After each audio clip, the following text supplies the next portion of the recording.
இன்றே சப்ஸ்கிரைப் செய்து உங்கள் ஃபேவரட் ஷோகளை காணுங்கள். வாங்க அங்கிள், எப்ப வந்தீங்க? பாப்பா இப்பதான் வந்தேன்பா. ஆமா, உங்க பொண்ணு ஏதோ ஓடி போயிட்டதா கேள்விப்பட்டனே, என்னாச்சு? திரும்ப சேர்த்துக்கிட்டீங்களா இல்ல அப்படியே ஒளிச்சு வச்சிட்டீங்களா? என்ன பேசினவாய் அமைதியாயிடுச்சு? டேய் இல்லப்பா, ஒரே நிமிஷம்ப்பா கேட்டுக்கிறேன். எனக்கு கேள்விப்பட்டேன், அங்கிள் எதுவும் தப்பா நினைச்சுக்க மாட்டார். அந்த பையன் கூட ரொம்ப குடிப்பானாமே, ஏகப்பட்ட கெட்ட பழக்கம் இல்ல வேணாம், ஏரியால பேசிக்கிட்டாங்க. டேய் பேசாம இருடா. இல்லப்பா ஒரே நிமிஷம் இருங்கப்பா. ஏன் அங்கிள், உங்க பொண்ணோட கல்யாணத்தை கூட உங்களால பார்க்க முடியலையாமே? லவ் பண்றதுல தப்பு இல்ல, ஆனா சரியான ஆளா பார்த்து லவ் பண்ணும்ல. ஏய் பேசாம இருடா.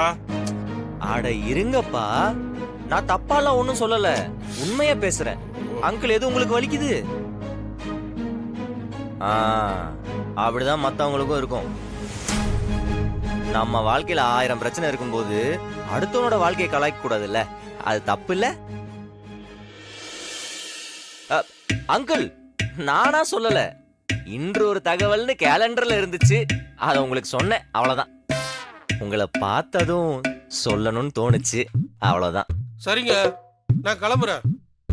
இனி தெரியாம கூட இந்த கடை பக்கம் வர மாட்டேன், உங்க முகத்திலே முழிக்க மாட்டேன். உங்களை தேடி வந்ததுக்கு நல்ல பாடம் கத்து கொடுத்தா உங்க புள்ள. நன்றி அங்கிள், நன்றி. நான் வரேன். போயிடுங்க, வராதீங்க. அட்டிங்க. டேய் அமைதியா இருன்னு சொல்லிட்டே இருக்க, நீ பாட்டுக்கு பேசிக்கிட்டே இருக்க. அவரு நம்மள அசிங்கமா பேசுவாரு, அத கையை கட்டி வேடிக்கை பார்க்கணும்னு சொல்றீங்களா? பயமுடுற எல்லாம் நீ பண்ண அயோக்கியத்தனத்தெல்லாம் அப்படி பேசாங்க. செய்யறதெல்லாம் செஞ்சுட்டு குடும்பத்துக்காக பேசறானா? டேய் இந்த குடும்பத்து மானத்தை வாங்குறதே நீதானடா.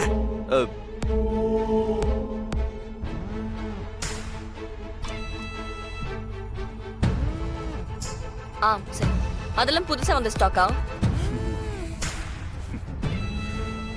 இனிமே நீங்க யாருமே கடைக்கு வர வேண்டாம்.